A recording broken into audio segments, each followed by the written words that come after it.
భక్తి వర్ణ ప్రేక్షకులకు శుభోదయం 26/3/2026 స్వస్తి శ్రీ చాంద్రమానం పరాభవనామ సంవత్సరం ఉత్తరాయణం వసంత ఋతువు చైత్రమాసం శుక్లాపక్ష అష్టమి గురువారం అష్టమి మధ్యాహ్నం 2:42 వరకు ఆరుద్ర నక్షత్రం రాత్రి 7:05 వరకు దుర్ముహూర్తాలు ఉదయం 10:04 నుండి 10:52 వరకు మళ్ళీ మధ్యాహ్నం 2:53 3:42 వరకు దుర్ముహూర్తాలు ఉన్నాయి.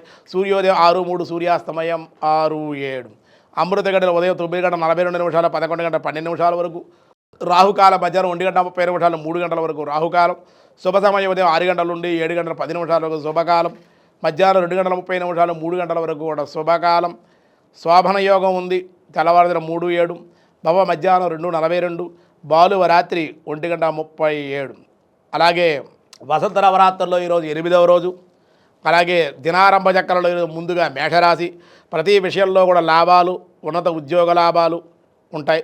వృషభ రాశి వారి తీర్థయాత్రలు పుణ్యక్షేత్ర దర్శనం కుటుంబ ఆనందం. మిథున రాశి వారి ఆదాయమునకు లోటు ఉండదు సంఘంలో గుర్తింపులు సత్కారాలు పొందుతారు. కర్కాటక రాశి వారి స్త్రీ సౌఖ్యం వివాహాది ప్రయత్న లాభాలు దేవాలయ దర్శనాలు. సింహరాశి వారి ఆరోగ్య లాభం కానీ కొన్ని ఇబ్బందులు అధిక ఖర్చులు అశాంతికి గురి అయ్యే అవకాశం కూడా ఉంది.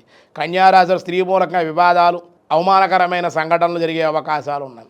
తులారాశి వారి వివాహాది శుభ కార్యక్రమాల్లో పాల్గొనుట ఆనందము కార్యజయము. వృశ్చిక రాశి వారి గతంలో చేసిన రుణాలు తీరుట కొన్ని సమస్యల నుండి బయటపడే అవకాశం ఉంటుంది.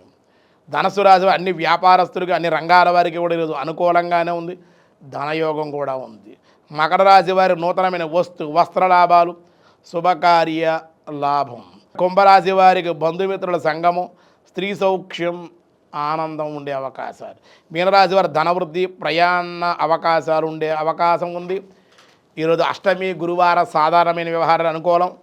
రేపే శ్రీరామనవమి సీతారాముల కళ్యాణ మహోత్సవం రేపే జరుగుతుంది. శ్రీరామనవమి ఈవేళ ధ్వజారోహణ అనే కార్యక్రమం జరుగుతుంది. ఈరోజు సాయంకాలం చేసుకోవాలి.